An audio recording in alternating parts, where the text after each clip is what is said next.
کتنے لوگ ہیں سعودی عرب میں جاب کر رہے ہیں, امریکہ میں جاب کر رہے ہیں, اللہ نے گنجائش بھی دی ہے, بھائی اپنی بیگم کو ساتھ لے کے جاؤ. وہ کہتے ہیں یار گزارا مشکل ہو جائے گا. سب گزارا تو مشکل ہو جائے گا, لیکن تمہاری شادی اس لیے تھوڑی ہوئی کہ بیگم یہاں رہے, تم اس کو کھلاؤ, صرف کھلانے کے لیے تھوڑی ہوئی ہے. زوجہ کا جو مطلب ہے, صاحبہ کہتے ہیں عربی میں, ساتھ رہنے والی. ساتھ رہنے والی, تو ساتھ رہنے والی کیا, جب آپ جاب کرنے کے لیے گئے سعودی عرب یا کہیں گئے, ایک سال کے بعد آپ مہینے میں ایک دفعہ, سال میں ایک دفعہ آ رہے ہو, اور ریٹائرمنٹ پہ اب آؤ گے, 20-25 سال تو بیگم کے بغیر گزر گیا نا. اور یہ بھی آپ صلی اللہ علیہ وسلم نے فرمایا, خیارکم خیارکم لأہلہ, تم میں سب سے بہتر اللہ کے نزدیک وہ ہے جو اپنے گھر والوں کے ساتھ سب سے اچھا ہے. یہاں کہ پھر وہی بات آ جاتی ہے, ہم مغربی کلچر کو فالو کر رہے ہیں, ان میں گھر والے نہیں ہوتے, ان کے ہاں سب برابر ہیں. اسلام میں سب کے لیے برابر نہیں ہے. اسلام میں سب سے پہلے ماں باپ ہیں, پھر میاں بیوی ہیں, پھر بچے ہیں, بھائی بہن ہیں, یہ ہیں رشتے. آج کتنے لوگ دوستوں سے بڑی تمیز سے بات کر رہے ہوتے ہیں, ہوا ہی گھر میں آتے ہی ایسے جیسے چنگیز خان نے بغداد پہ حملہ کیا ہے. گھر میں تمیز سے داخل ہی نہیں ہوتے, مسکراتے چہرے کے ساتھ داخل نہیں ہوتے, سلام نہیں کرتے. جو میں نے آبزرو کیا ہے نا, جس کی لاٹھی اس کی بھینس. جو پاورفل ہے نا وہ حاوی ہے بس. مرد اگر پاورفل ہے تو وہ حقوق نہیں دے گا, وہ دبائے گا حقوق. عورت طاقتور ہے تو وہ مرد کو کھا جائے گی, مرد طاقتور ہے تو عورت کو کھا جائے گا. جس کی لاٹھی اس کی بھینس.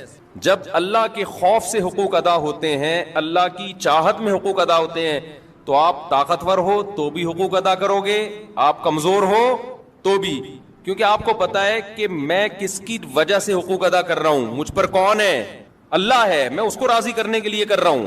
مشہور حدیث ہے نا کہ ایک صحابی نے نبی صلی اللہ علیہ وسلم کی دعوت کی, آپ نے فرمایا عائشہ کو بھی بلاؤ تو آؤں گا میں. یہ جو ایٹیٹیوڈ ہے, یہ جو رویہ ہے زوجہ کے ساتھ, وہ صحابی بلا رہے ہیں نبی کو, اور آپ کیا کہہ رہے ہیں ساتھ میں, کس کو, زوجہ کو بھی بلاؤ. دل صاف تھے لوگوں کے, ان کے پاس اتنی گنجائش نہیں تھی. انہوں نے عرض کیا یا رسول اللہ یہ میں نہیں کر سکتا. آپ نے فرمایا دعوت کیا ہے, کینسل. پھر ان صحابی نے کچھ دنوں بعد دعوت کی, یا رسول اللہ آپ کی دعوت کرنا چاہتا ہوں. آپ نے فرمایا عائشہ کو بھی بلاؤ. صحابہ آپ کا یہ عمل بولو دیکھ رہے تھے, تو سیکھ رہے تھے نا کہ کیسے زوجہ کے ساتھ کیسا رویہ ہوتا ہے. انہوں نے کہا نہیں ہو سکتا. آپ نے فرمایا نہیں جا سکتا. پھر تیسری مرتبہ صحابی نے عرض کیا یا رسول اللہ آپ کی دعوت کرنا چاہتا ہوں. اچھا میرے سے یہ بیان خواتین سنتی ہیں نا, وہ کہتی ہیں ہائے کاش مفتی صاحب کتنے اچھے ہیں, اللہ اپنی بیگموں کے ساتھ کیسے ہوں گے. تو مجھے وہ لطیفہ یاد آتا ہے, جو مولوی اس طرح بیویوں کے حقوق بیان کر رہا ہوں نا, خواتین بڑی متاثر ہوتی ہیں کہ ان کے گھر والے کتنے خوش قسمت ہوں گے, ان کی تو کبھی دعوت ہوتی ہوگی تو کہتے ہوں گے اب بیگم کے ساتھ بلاؤ تو آؤں, ورنہ میں نہیں آ رہا, جاؤ. تو وہ لطیفہ تمام خواتین سن لیں. ایک آدمی جو تھا نا, ڈرائیونگ کر کے اپنی بیگم کو لاتا, بیگم اگلی سیٹ پہ بیٹھی ہوتی, اس کی بیگم اسکول ٹیچر تھی, تو لاتا اسکول کے باہر گاڑی کھڑی کرتا, اترتا, بیگم کا گیٹ کھولتا, دروازہ نا لاک کھولتا, وہ جاتی تو خواتین دوسری دیکھتی یار کتنی رسپیکٹ دے رہا ہے, خود اترتا ہے ڈرائیوروں کی طرح, دروازہ کھولتا ہے باہر سے نا. تو رشتے آنا شروع ہو گئے. ایک اور شادی ہو گئی اس کی اسی چکر میں نا, خواتین نے خود کہ بھائی اتنی عزت دے رہا ہے یار, ہم میں بھی چاہیے اس کی بیوی بن جائے ہم. 2 شادیاں ہو گئی. پھر بیگم کو, پہلی والی بیگم اسکول ٹیچر تھی, اس کو لے کر آتا, اترتا, باہر سے دروازہ کھولتا, 3 شادیاں ہو گئی. صحیح ہے نا. وہ بھی گھننا بنا ہوا ہے, بتا نہیں رہا ہے کسی کو اصل کہانی کیا ہے. اس نے کہا ہونے تو خود سے آ رہا ہے بھائی, اور خواتین دیکھ رہی ہیں, متاثر ہو رہی ہیں بھائی, ماشاء اللہ ماشاء اللہ. پھر ایک دن آیا, دروازہ ایسے ہی کھولا, 4تھی بھی ہو گئی. بعد میں پتا چلا یہ دروازہ باہر سے کھلتا ہے, اندر سے لاک خراب ہے اس کا. یہ جو دروازہ ہے اس کا لاک اندر سے خراب ہے. تو جب تک پوری تحقیق نہ کر لو نا بھائی, کسی سے متاثر مت ہو. تو ضروری نہیں ہے کہ جو مولانا صاحب ممبر پہ بیٹھ کے بڑے اچھے اچھے بیانات کر رہے ہیں خود بھی اتنے اچھے ہوں, یہ کوئی ضروری نہیں ہے. اس لیے زیادہ انسپائر ہونے کی ضرورت نہیں ہے. تو نبی صلی اللہ علیہ وسلم نے کیا فرمایا کہ عائشہ کو بھی بلاؤ. تو تیسری دفعہ میں جب انہوں نے دعوت دی, تو جب آپ نے فرمایا کہ عائشہ کو بھی بلاؤ, تو انہوں نے عرض کیا کہ ٹھیک ہے. تو صحابہ آپ صلی اللہ علیہ وسلم کا یہ عمل اپنی آنکھوں سے بولو دیکھ رہے تھے. اب کوئی قانون سازی کی ضرورت نہیں تھی, اللہ نے پہلے بتا دیا تھا کہ تم نے فالو کس کو کرنا ہے, پیغمبر کو فالو کرنا ہے, ان کا رویہ دیکھنا ہے. حضرت عمر رضی اللہ تعالی عنہ کی زوجہ نے ایک دفعہ اونچی آواز سے بات کی تو وہ غضبناک ہو گئے کہ یہ کیا بھائی. انہوں نے فرمایا کہ پیغمبر, پوری حدیث کے الفاظ مجھے یاد نہیں ہے, انہوں نے فرمایا کہ پیغمبر صلی اللہ علیہ وسلم کی زوجہ کبھی پیغمبر صلی اللہ علیہ وسلم سے اونچ نیچ ہو جاتی ہے. وہ اونچ نیچ ہوئی تھی نا, حضرت زینب نے حلوہ بنا کے بھیجا, حضرت عائشہ رضی اللہ تعالی عنہا مسجد نبوی میں حجرے کے باہر موجود تھیں, صحابہ کرام بیٹھے ہوئے تھے, حضرت زینب نے کچھ حلوہ بنا کے بھیجا. حضرت عائشہ رضی اللہ تعالی عنہا کو غیرت آئی کہ میری باری میں سوکن کی مداخلت کیوں ہو رہی ہے. امی عائشہ نے وہ حلوہ کی برتن اٹھا کے زمین پہ دے مارا اور اس کو توڑ دیا.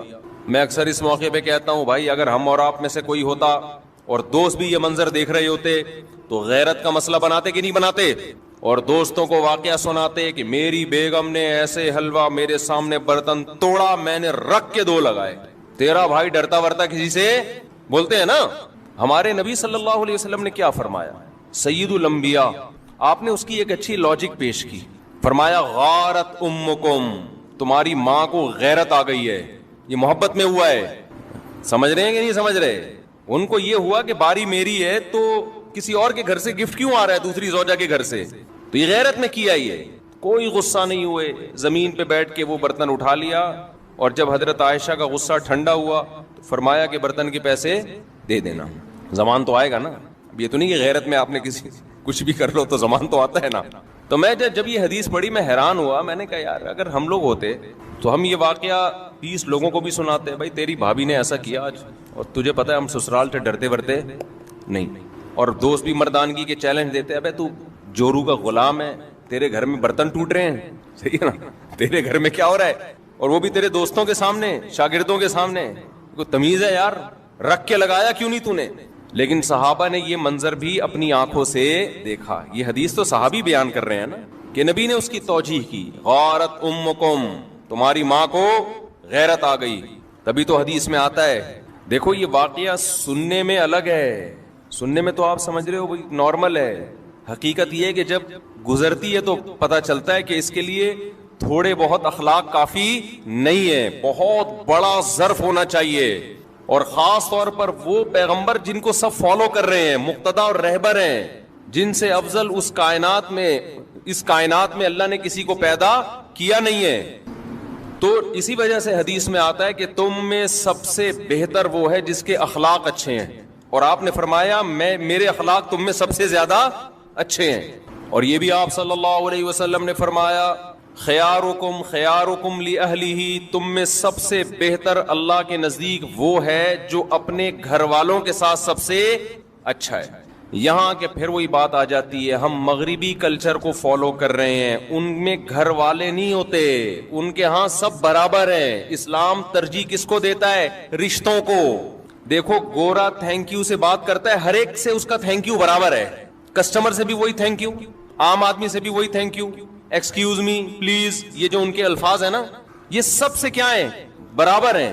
اسلام میں سب کے لیے برابر نہیں ہے. اسلام میں سب سے پہلے ماں باپ ہیں, پھر میاں بیوی ہیں, پھر بچے ہیں, بھائی بہن ہیں, یہ ہیں رشتے.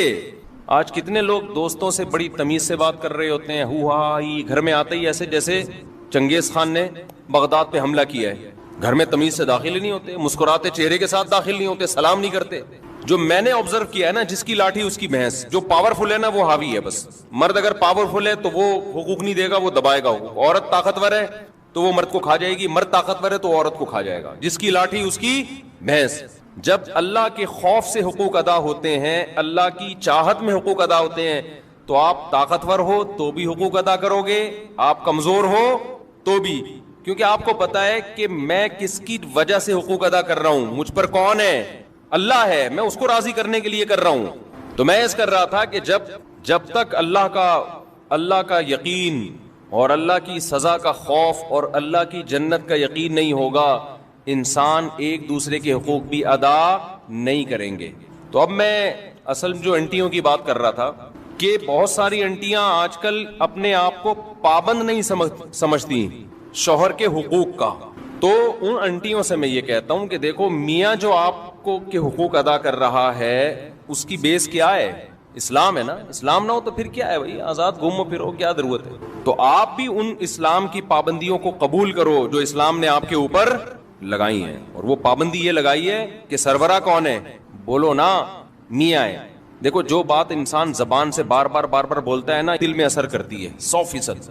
کہتے ہیں کہ جو ماہر نفسیات ڈاکٹروں کے بارے میں سنا کہ ان کی تحقیق ہے کہ جتنے خودکشی کے کیسز آئے ہیں نا، ان میں زیادہ تر وہ لوگ ہیں جو زبان سے کہا کرتے تھے کہ میں خودکشی کر لوں گا. جو زبان سے نہیں کہتے وہ کرتے بھی نہیں ہیں. اگر آپ زبان سے کہو نا، جیسے بعض خواتین کہہ دیتی ہیں یہ نہیں کیا تو میں خودکشی کر لوں گی، وہ کر بھی لیتی ہیں. مرد بعض دفعہ یہ اس کی کوئی خواہش پوری نہیں ہوتی، کہیں رشتہ طے ہوا، شادی نہیں ہو رہی، دھمکیاں دیتا میں خودکشی کر لوں گا. تو آپ سمجھ رہے ہوتے ہیں میں ایسے ہی کہہ رہا ہوں، میں کروں گا نہیں. لیکن جب آپ نے یہ کہہ دیا نا ایک دفعہ زبان سے کہ میں خودکشی کر لوں گا، تو خودکشی نہ کرنے کے اگر 100% چانسز تھے نا، تو اب وہ 99% رہ گئے ہیں.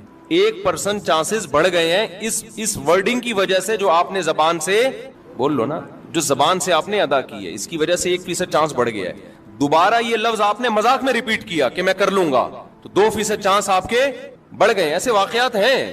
جو لوگ بیوی کو طلاق کی دھمکیاں دیتے ہیں اور وہ دل میں یہ ہوتا ہے کہ میں دوں گا نہیں، کبھی بھی نہیں دوں گا، بس ویسی دھمکی دے رہا ہوں، تو خوب سمجھ لو کہ پہلے یہ تھا کہ 100% چانس ہے کہ آپ نہیں دیں گے، لیکن جب آپ نے ایک دفعہ دھمکی دے دی نا، اب وہ 100% سے کم ہو کے کتنا رہ گیا ہے؟ 99%. جن لوگوں نے بیویوں کو طلاقیں دی ہیں بعد میں پچھتائے ہیں، آپ ان کی سروے کرو تو پتہ چلے گا یہ وہ لوگ ہیں جو مذاق میں یا غصے میں طلاق کی دھمکیاں دیا کرتے تھے. جو دھمکی نہیں دیتے تھے وہ نہیں دیتے.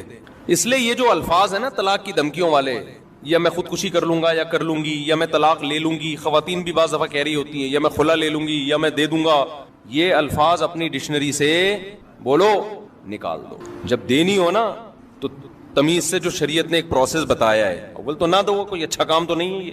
بعض دفعہ بہت شدید ضرورت ہوتی ہے تو اس کے پھر ایک پروسیس رکھا ہے، اس میں دھمکیاں ومکیاں نہیں. دھمکیوں میں دی تو آپ کا DMR بننا شروع ہو جاتے ہیں، آپ کے لاشعور میں ایک چیز جانا شروع ہو جاتی ہے.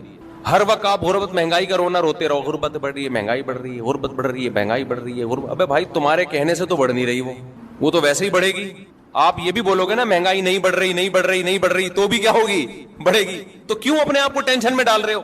کوئی بولا کرے مہنگائی بڑھ رہی ہے، آپ بولو کہ پتہ نہیں یار ہو سکتا ہے بڑھ رہی ہو، ہم تو پہلے بھی کھا رہے تھے اب بھی کھا رہے ہیں.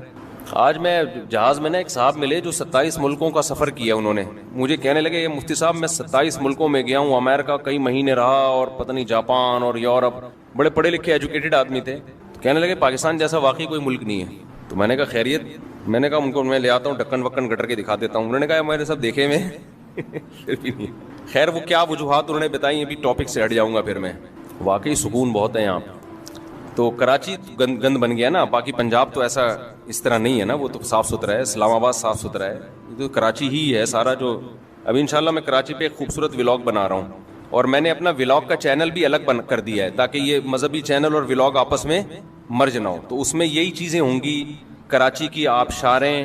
اس کا نام بھی مفتی طارق مسعود ولاگ، وہ بالکل الگ کر دیا ہے. تو اس میں جو شروع ہو رہا ہے نا، وہ تو ایئرپورٹ جانے کے اسلام آباد میں جا رہا تھا، گٹر میں گاڑی پھنس گئی ہماری نا، تو وہاں سے میں نے ولاگ شروع کر دیا. 2 رکشے گٹر کا پانی بہ رہا تھا اس میں الٹے ہوئے تھے نا، ایک ٹرک آدھا الٹا ہوا تھا، اور گٹر پتہ نہیں اتنا گٹر نکل کہاں سے رہا. میں تو حیران ہو رہا ہوں، اتنا تو لوگ کھا نہیں رہے لیکن اتنا واللہ عالم. بہرحال ایک حیرت کی بات ہے. تو میں نے کہا میں نے دیکھو یورپ کی بھی آپ کو پیرس کی وہ دکھائی ہے، وہاں کی آبشاریں، اب ذرا کراچی کی آبشاریں بھی دیکھ لیں آپ ماشاءاللہ. تو تھوڑی سی شاید حکمرانوں کو غیرت آ جائے. نیت یہ ہے، چیزیں وائرل ہوتی ہیں تو حکمرانوں کو تھوڑی سی غیرت آ جائے. تو اس میں دکھائے ہیں کراچی کی آبشاریں اور کیسے بڑے بڑے ٹرالر جو ہیں وہ ان کھڈوں میں جا رہے ہیں. اس میں دکھائے گہری خوبصورت کھائیاں بھی ہیں اور پہاڑیاں بھی ہیں الحمدللہ. وہ کس ڈیزائن کی پہاڑی ہیں وہ آپ اس میں دیکھ لیے گا. اور پھر سندھ حکومت زندہ باد کے نعرے بھی لگوائے میں نے لوگوں سے. کوئی غلط بیانی نہیں ہے اس میں، زندہ باد نا، لگ رہے آباد رہے ہمیشہ. خیر تو اب دیکھو یہ بھی ویل للمطففین میں داخل ہے کہ آپ کیا کرتے ہیں، اپنے حقوق اسلام کا لیبل لگا کے پورے پورے وصول کر رہے ہیں. جب حقوق دینے کی باری آتی ہے تو کلچر کا سہارا لے رہے ہیں، یورپ امریکہ کا سہارا لے رہے ہیں. تو بھائی یا تو پورے امریکہ جیسے بن جاؤ یا پورے کدھر کو آ جاؤ، پورے اسلام کی طرف آ جاؤ نا، پورے ادھر کو آ جاؤ. اپنے مفاد میں اسلام، خواتین خلا لیتی ہیں نا کورٹ سے، کسی مفتی سے نہیں پوچھ رہی ہوتی کہ خلا ہوا ہے کہ نہیں ہوا. جی ہم تو ملک کے قانون کو مانتے ہیں، جی ملک بھی تو اسلامی ہے نا. لیکن جب اپنا مفاد ہوگا، اپنا کہیں فائدہ ہوگا تو پھر کس سے رجوع کیا جائے گا؟ مفتیان کرام سے. تو یہ بھی ویل للمطففین میں داخل ہے. اور آج یہ بہت ہو رہا ہے، ماں باپ اولاد میں ہو رہا ہے. یہ اولاد اپنے حقوق لینے کی باری آئے گی، اسلام کی لیبل لگائے گی. جب ابا کے حقوق دینے کی باری آئے گی تو پھر کلچر تو آج کل ابا کو مانتا ہی نہیں ہے. کلچر میں تو ابا اور دوست کیا ہے؟ برابر ہیں. ابا تیز لہجے سے بات کریں تو بیٹے کو غصہ آتا ہے. کلچر تو یہی ہے. اسلام غصہ جاری کرنے کی ابا پہ اجازت, بولو. اب وہ لاشور میں جائے گا نا جب بولو گے کہ نہیں دیتا تو یہ. تو میں جو اصل کہہ رہا تھا نا, میں خواتین کو ایک گزارش ہے میری, مرد کو نا یہ حدیث بار بار نوٹ کرے کہ نبی صلی اللہ علیہ وسلم کی موجودگی میں امی عائشہ نے برتن توڑا. یہ 2 حدیث مرد لوگوں کو میں بیان بھی کرے, اس سے اس کے لاشعور میں یہ چیز چلی جائے گی. جو بد اخلاق آدمی ہے نا, بدتمیز قسم کے, یہ سوچا کرو جب شادی نہیں ہوئی تھی تو کسی سٹائل میں بات کرتا تھا میں, وہ ریکارڈ کر کے رکھا کرو اپنے. میں جب نکاح پڑھاتا ہوں نا, دولہا سے کہتا ہوں قبول ہے تو کہتا ہے قبول ہے. میں کہتا ہوں بھائی اس اسٹائل میں قبول جس اسٹائل میں شادی کے بعد بات کرے گا بیگم سے. سمجھ میں آ رہی ہے بات؟ شادی کے بعد جس اسٹائل میں آپ کا جو لب و لہجہ ہوگا نا, وہ یہ نہیں ہوگا اتنی تمیز سے, گواہوں کو آواز ہی نہیں جا رہی قبول ہے کی. اسی طرح چیخو جس طرح بعد میں تم نے چیخنا ہے. پھر وہ ذرا زول سے بولتا ہے, پھر بھی اس اسٹائل میں نہیں بولتا جیسے بعد میں اس نے بولنا ہے آگے جا کے. تو آدمی کو چاہیے یہ 2 حدیثیں یاد کر لے, ہر مرد کو, اور دوستوں میں اس کو بتائے. اس کا بڑا فائدہ ہوتا ہے. ایک حدیث امی عائشہ نے برتن توڑا دوستوں کی موجودگی میں, آپ نے اس کی توجیہ بیان کی کہ غارت امکم, تمہاری ماں کو غیرت آ گئی, اور کوئی غصے کا اظہار نہیں کیا, برتن اٹھا دیا بس. تو یہ جو کہتے ہیں نا رکھ کے, کوئی دوست بیان کر رہا ہوں نا, میں نے تو رکھ کے چماٹ لگایا. اچھا وہ آگے یہ نہیں بتا رہا ہوتا پھر کھائے کتنے میں نے, وہ اسکپ کر رہا ہوتا ہے وہ. تو یہ حدیث آگے بتایا کریں. دوسری وہی دعوت والی, عزت کتنی دے رہے ہیں اپنی زوجہ کو. کتنے لوگ ہیں سعودی عرب میں جاب کر رہے ہیں, امریکہ میں جاب کر رہے ہیں, اللہ نے گنجائش بھی دی ہے, بھائی اپنی بیگم کو ساتھ لے کے جاؤ. وہ کہتے ہیں یار گزارا مشکل ہو جائے گا. سب گزارا تو مشکل ہو جائے گا, لیکن تمہاری شادی اس لیے تھوڑی ہوئی کہ بیگم یہاں رہے تم اس کو کھلاؤ, صرف کھلانے کے لیے تھوڑی ہوئی ہے. زوجہ کا جو مطلب ہے, صاحبہ کہتے ہیں عربی میں, ساتھ رہنے والی. ساتھ رہنے والی, تو ساتھ رہنے والی کیا, جب آپ جاب کرنے کے لیے گئے سعودی عرب یا کہیں گئے, ایک سال کے بعد آپ مہینے میں ایک دفعہ, سال میں ایک دفعہ آ رہے ہو, اور ریٹائرمنٹ پہ اب آؤ گے, 20-25 سال تو بیگم کے بغیر گزر گیا نا, تو یہ صاحبہ کہاں سے ہو گئی؟ صاحبہ کہتے ہیں ساتھ رہنے والی. کوئی بہت ہی غریب ہو بیچارہ نہیں افورڈ کر سکتا, اس کے احکام الگ ہیں, لیکن نارملی ایسا نہیں ہوتا اور نہیں ہونا چاہیے. اللہ کا خوف پیدا کرنا چاہیے. جہاں جا رہے ہو شریف آدمی ویسے بھی کوشش کرتا ہے کہ بیگم ساتھ ہو, کیونکہ وہ ریموٹ کنٹرول کی طرح آپ پہ نظر رکھتی ہے, لہذا کوشش ہوتی ہے عزت دار لوگوں کی بیگم کو ساتھ لے کے جاؤ. دوسرا یہ حدیث جو میں نے بتائی نا, 2 حدیثیں, یہ اگر آپ آگے نقل کریں گے نا تو اپنے حالات شاید کچھ سیٹنگ پہ آ جائیں. اور خواتین کو پتہ ہے کیا سوچنا چاہیے, عورت کو یہ حدیث بار بار, قرآن کی آیت الرجال قوامون علی النساء, اللہ نے سربراہ کس کو بنایا ہے؟ مرد کو. سر کا تاج کس کو بنایا ہے؟ مرد کو بنایا. آقا کس کو بنایا ہے؟ عورت مرد کی غلام نہیں ہوتی, ماتحت ہوتی ہے. غلام اور ماتحت میں فرق ہے. دیکھو آپ آفس میں ہوتے ہو, آپ کا ایک باس ہوتا ہے, آپ اس باس کے غلام نہیں ہوتے, لیکن کیا ہوتے ہو؟ ماتحت ہو. صدر, وزیر اعظم, ہم ان کے غلام نہیں ہیں, لیکن ماتحت ہیں یا نہیں ہیں؟ ماتحت کی کام ہوتا ہے, ایک جو سربراہ ہے اس کو عزت دینا, نمبر 2 اس کی اطاعت کرنا. ہر چیز میں رکاوٹ, ہر چیز میں رکاوٹ. کوئی بات میاں کرے فوراً اس کے. ایک آدمی نے کہا میں نے اپنی بچی کی شادی کرنی تھی, ایک رشتہ آیا, مجھے پتا تھا میں بولوں گا تو بیگم میری مخالفت بولے گی, یہاں نہیں کرنی میں نے. تو کہہ رہے میں نے کسی کو بھیج کے بیگم سے کہلوایا کہ اس کا اچھا رشتہ آیا ہوا ہے, لیکن اس کے تمہارے میاں نہیں مان رہے, تو وہ مان گئی فوراً. یہ سچی مچی کا واقعہ ہے, وہ مان گئی. اور میاں گھننا بن گیا, نہیں یہاں نہیں کرنا, مجھے یہ بالکل پسند نہیں ہے, میں نہیں کر سکتا یہاں پہ. اور یہ ابھی کیا بتاؤں, یہ گیم بھی میں نے ہی سکھایا تھا اس کو, کیا شرمانا آپ سے. یہ طریقہ بھی کس نے سکھایا تھا؟ میاں کو. مجھے ان دونوں کے حالات پتا تھے کہ میاں بیوی میں نا ہمیشہ ایک دوسرے کے 180 ڈگری پہ چل رہے ہوتے ہیں, اس چکر میں بچی کا بیڑا غرق ہو جائے گا. تو اچھا رشتہ آیا, میاں نے کہا یار میری بیگم, میں بولوں گا نا, وہ بولے گی نہیں. وہ کہہ رہی ہے یہ تو بیوقوف آدمی پتہ نہیں کون سا رشتہ اٹھا کے لے آیا. بعض عورتیں یہ بھی سمجھتی ہیں کہ مرد جب گھر میں بچی کی جلدی شادی کرتا ہے تو گویا وہ اپنی جان چھڑانا چاہ رہا ہے. یہ بہت غلط سوچ ہے. بعض دفعہ باپ چاہ رہا ہوتا ہے کہ بچی کا اچھا رشتہ آیا ہے, ابھی کم عمر ہے لیکن کر دو, اچھا رشتہ ہاتھ سے نکل جائے گا. اس میں خواتین یہ لیبل لگا رہی ہوتی ہیں کہ گویا جان چھڑانا چاہ رہے ہیں بیٹی سے. یہ بہت خطرناک تانا ہوتا ہے مرد کے لیے. کوئی مرد اپنی بیٹی سے جان نہیں چھڑانا چاہتا, وہ اس کے مستقبل کے لیے قربانی دے رہا ہوتا ہے. اب اس کے گھر میں بھی ایسے ہی کہ وہ بیگم تانا دے, جب بھی کوئی رشتہ آئے تو بیگم تانا دیتی ہے جان چھڑانا چاہ رہے ہیں. تو میں نے اس کو یہ طریقہ بتایا, میں نے کہا آپ کسی خاتون کو بھیجو اور آپ بولو یہ مجھے بالکل قبول نہیں ہے رشتہ, ابھی بچی کی عمر کیا ہے, ایسی باتیں کرو. تو ہو گئی شادی. صحیح ہے نا, اور اللہ کا شکر ہے کامیاب شادی ہوئی. تو خواتین اگر زبان سے یہ لفظ بار بار بولتی رہیں نا, اب آپ لوگ سب لوگ یہ حربہ استعمال نہ کریں جا کے, ہر ایک کے ایک جیسے حالات نہیں ہوتے کہ بیگم میں دوسری شادی بالکل بھی نہیں کروں گا. پتہ چلا آپ نے کہا کہ اب ایسا ہوگا نا, بیگم کہے گی نہیں تم تو کرو گے, اب آپ نے کہہ دیا نا نہیں کروں گا, وہ کہے گی میں یہی سننا چاہ رہی تھی آپ سے, اور مجھے ویسے بھی یقین ہے کہ آپ بالکل بھی نہیں کریں گے. آپ کہو گے یار ہماری ساری پالیسی کیا ہو گئی, مفتی صاحب نے برباد کر دی. تو ہر جگہ ہر چیز چلنے کی نہیں ہے, لیکن بعض ہوتا ہے بعض گھروں میں ایک دوسرے کے ہمیشہ الٹا چل رہے ہوتے ہیں, ایسی نفرتیں پھیل چکی ہوتی ہیں, بدگمانیاں. تو اس کا پھر طریقہ یہ ہوتا ہے. تو عورت کو چاہیے, جیسے مرد کو چاہیے نہیں یہ 2 حدیثیں بیان کرتا رہے, تو عورت کو چاہیے زبان سے نا 1 دفعہ صبح 100 دفعہ تسبیح اور شام کو 100 دفعہ کہ سربراہ گھر کا کون ہے؟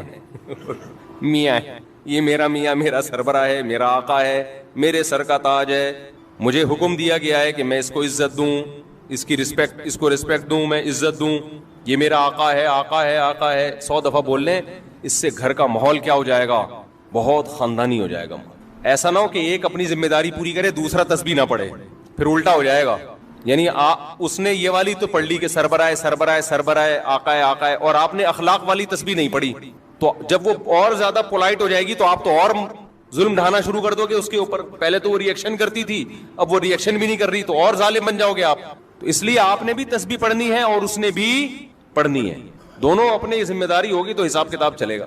اور اگر آپ نے اخلاق والی پڑھنا شروع کر دی, اس نے سربراہ والی نہیں پڑھی, تو آپ تھوڑے دنوں میں کیا بن جاؤ گے, آپ کا روب ختم ہو جائے گا, اور پھر جو ہو رہا ہے وہ ہو جائے گا, جو ہو رہا ہے اس کو بتانے کی ضرورت نہیں ہے. تو خیر میں جلدی سے اپنی بات کو سمیٹوں. قرآن میں جو آتا ہے نا وَيْلٌ لِّلْمُطَفِّفِينَ الَّذِينَ إِذَا اكْتَالُوا عَلَى النَّاسِ يَسْتَوْفُونَ وَإِذَا كَالُوهُمْ أَوْ وَّزَنُوهُمْ يُخْسِرُونَ. اپنا حق لینے کی باری آتی ہے پورا حق لیتے ہیں, دینے کی باری آتی ہے تو گڑبڑ کرتے ہیں. تو یہ پیاز ٹماٹر والوں کے بارے میں نہیں ہے, صرف ہر ایک کے بارے میں, ہر ایک کے بارے میں. تو اسی طرح یہ جو میں نے حدیث پڑھی ہے, جو اصل جس پر میں نے بیان کرنا تھا, تمہید لمبی ہو گئی, کہ یہ جو حدیث میں آتا ہے مسلمان وہ ہے جس کی زبان اور ہاتھ کے شر سے دوسرے مسلمان محفوظ رہیں. تو اس کا مطلب یہ نہیں ہے کہ لوگوں کو تھپڑ مت مارو جا کے, ایسا تو کوئی بھی نہ اس زمانے میں کرتا تھا نہ اب کرتا ہے. لوگ کہتے ہیں نہ میں کسی کو مکہ مارتا ہوں, نہ میں بلا وجہ کسی کو گالی دیتا ہوں, نہ میں تھپڑ مارتا ہوں, تو میرے زبان اور ہاتھ کے شر سے دوسرے مسلمان کیا ہیں, محفوظ ہیں. او بھائی یہ تو پہلے بھی محفوظ تھے, ہر دور میں محفوظ رہے ہیں, کون بھی بلا وجہ کسی کو جا کے مارتا ہے. اس حدیث کا مطلب یہ ہے کوئی ایسا کام نادانستہ طور پر نہ کیا جائے کہ آپ کی نیت تکلیف پہنچانے کی نہیں ہے لیکن پھر بھی سامنے والے کو تکلیف ہو رہی ہے, ایسا کام نہ کیا جائے. گاڑیاں جو غلط پارک کر دیتے ہیں, آج صبح ایئرپورٹ پہ کیا ہوا ہے, وہ گاڑی آگے پتہ نہیں کھڑی کر کے چلا گیا بندہ, تلاش کر رہے ہیں یار ہمیں جمعے میں پہنچنا ہے, بھائی بندہ کدھر ہے, پھر ہارن مارتے رہو, پھر پتہ نہیں کہاں سے آ رہا ہے. اس کی نیت یہ نہیں ہوگی تکلیف دینے کی, اس کی نیت یہ ہوگی یار میرے کچھ لوگ آ رہے ہیں غلط پارکنگ کر کے, اب چلا گیا وہ کہ میں تھوڑی دیر میں آ جاؤں گا. تو بھائی آپ تھوڑی دیر تک کیوں کسی کو کھڑا رکھ رہے ہو, تو غلط ہے نا. ایسی جگہ پہ آپ کیوں گاڑی 5 منٹ کے لیے بھی کیوں کھڑی کر رہے ہو گاڑی, آپ خود تکلیف اٹھاؤ نا, پارکنگ پہ کھڑی کرو اور پیدل چل کے آؤ آپ. اور بتایا کہ کیسے شیاطین کی سرکشی بڑھتی ہے کیونکہ انسان ان کو پکارتے ہیں اپنی حاجات میں. تو جنات نے بتایا کہ ہم بھی اسی وجہ سے سرکش ہو گئے کہ انسانوں نے ہمیں خدا بنا لیا, معبود بنا لیا, اور مشکلات میں ہمیں پکارنا شروع کر دیا. پھر بیان تھا اس کا کہ مکہ والے اگر اللہ پہ ایمان لے آئیں تو اللہ خوب بارشیں برسائے گا, ان کو دنیا میں بھی ترقی ملے گی, آخرت میں بھی ترقی ملے گی. اور اللہ نے یہ بھی بتایا کہ سجدہ گاہیں یعنی سجدے صرف اللہ کے لیے, فلا تدعوا مع اللہ احد, اللہ کے ساتھ کسی کو مت پکارو. اور پھر ان لوگوں کی توحید سے نفرت, کہ نبی جب نماز کے لیے کھڑے ہوتے ہیں اور صرف اللہ کو پکار رہے ہوتے ہیں اس نماز میں, ایاک نعبد و ایاک نستعین کہتے ہیں, تو یہ کیسے آپ کے اوپر ارادہ کرتے ہیں کہ ہم سب ٹوٹ پڑیں, اتنی نفرت ہے ان کو توحید سے. تو آگے اس رکوع میں اسی توحید کے مضمون کی تکرار ہے کہ اے نبی آپ ان سے کہہ دیجئے تم جتنی بھی نفرت کرو توحید سے, لیکن قل انما ادعو ربی, میں تو صرف اپنے رب کو پکاروں گا, ولا اشرک بہ احدا, اس کے ساتھ میں کسی کو شریک نہیں کروں گا. کیسی کانفیڈنس کے ساتھ نبی صلی اللہ علیہ وسلم کی دعوت ہے, کتنے بھرپور طریقے سے آپ صلی اللہ علیہ وسلم پوری قوم کے مقابلے میں کھڑے ہوئے. اور پھر اس توحید کے مضمون میں یہ بھی ہے قل لا املک انی لا املک لکم ضرا ولا رشدا. مشرکین کہا کرتے تھے اگر ہم غلط ہیں تو آپ عذاب لے آئیں نا, آپ فوراً عذاب لے آئیں ہمارے اوپر, تو اس کا جواب دیا جا رہا ہے کہ اے نبی ان سے کہہ دیجئے لا املک لکم ضرا ولا رشدا، میں تمہارے نفع اور نقصان کا مالک نہیں ہوں، میرا کام ہے پیغام پہنچانا، تو میں مالک نہیں ہوں، بلکہ میری جو پوزیشن ہے قل انی لن یجیرنی من اللہ احد، ہرگز مجھے اللہ کے عذاب سے کوئی بچا نہیں سکتا، یعنی اگر اللہ عذاب دینا چاہے، ولن اجد من دونہ ملتحدا، اور میں اللہ کے سوا کوئی پناہ گاہ بھی نہیں پاتا، یعنی اللہ کوئی تکلیف پہنچانا چاہے گا تو اس سے بچنے کے لیے بھی مجھے اللہ ہی سے رابطہ کرنا پڑے گا، تو میں جب اپنے آپ کو نہیں بچا سکتا، یہ ایک تعلیق بالمحال ہے، تعلیق بالمحال کہتے ہیں کہ ایسا ممکن نہیں ہے کہ اللہ اپنے حبیب صلی اللہ علیہ وسلم کو عذاب دے، ظاہر ہے اللہ نے آپ کو رحمت للعالمین بنا کے بھیجا، لیکن صرف یہ سمجھانے کے لیے کہ میری حیثیت کیا ہے، تمام طاقتیں اللہ کے ہاتھ میں، کہ اگر وہ مجھے تکلیف پہنچانا چاہے گا تو میں بھی نہیں بچا سکتا، تو میں تمہیں اپنی طرف نہیں بلا رہا، میں تمہیں اللہ کی طرف بلا رہا ہوں، اس کی طاقت، اس کی قوت کا اقرار کرو اور اس کے عذاب سے ڈرو، الا بلاغا من اللہ ورسالاتی، ہاں میرا کام ہے اللہ کا پیغام عمومی طور پر بھرپور طریقے سے پہنچا دینا، اور رسالاتی ہی کا مطلب مطلق پہنچا دینا، یعنی اس کا پیغام ڈیلیور کر دینا، تو یہ دونوں کام میرے ذمے ہیں، یعنی پیغام پہنچانا اور بلاغت، اس کو عام کر دینا۔ بلاغت کا تذکرہ پہلے کیا کیونکہ اصل مقصود رسالت سے بلاغت ہے، اور جو بنیادی ذمہ داری ہے اس کو بعد میں ذکر کیا۔ وَمَن يَعْصِ اللَّهَ وَرَسُولَهُ فَإِنَّ لَهُ نَارَ جَهَنَّمَ، اور میرا کام یہ بتا دینا ہے کہ جو اللہ اس کے رسول کی نافرمانی کرے گا، کیونکہ رسول کی نافرمانی در حقیقت اللہ ہی کی نافرمانی ہے، فَإِنَّ لَهُ نَارَ جَهَنَّمَ، اس کے لیے جہنم کی آگ ہے، خالدین فیہا ابدا، جس میں وہ ہمیشہ ہمیشہ رہے گا، حتی اذا رأوا ما یوعدون، یہاں اللہ کا کلام شروع ہو رہا ہے، یعنی پہلا تو یہ تھا کہ اے نبی آپ لوگوں کو یہ کہہ دیجیے، اب اللہ خود اس کو یعنی بلاغت ہے نا یہ، کہ نبی کے کلام، نبی کو بتایا گیا کہ آپ یہ کلام کریں، پھر خود اللہ نے اپنا کلام بیچ میں، یعنی اللہ نے اپنی بات شروع کر دی، حتی اذا رأوا ما یوعدون، آج تو یہ اس عذاب کا انکار کر رہے ہیں اور نبی سے مطالبہ کر رہے ہیں کہ لے کر آئیں، اور جب نبی قیامت کے عذاب کی بات کرتے ہیں تو یہ کہتے تھے کہ ہمیں ہمارے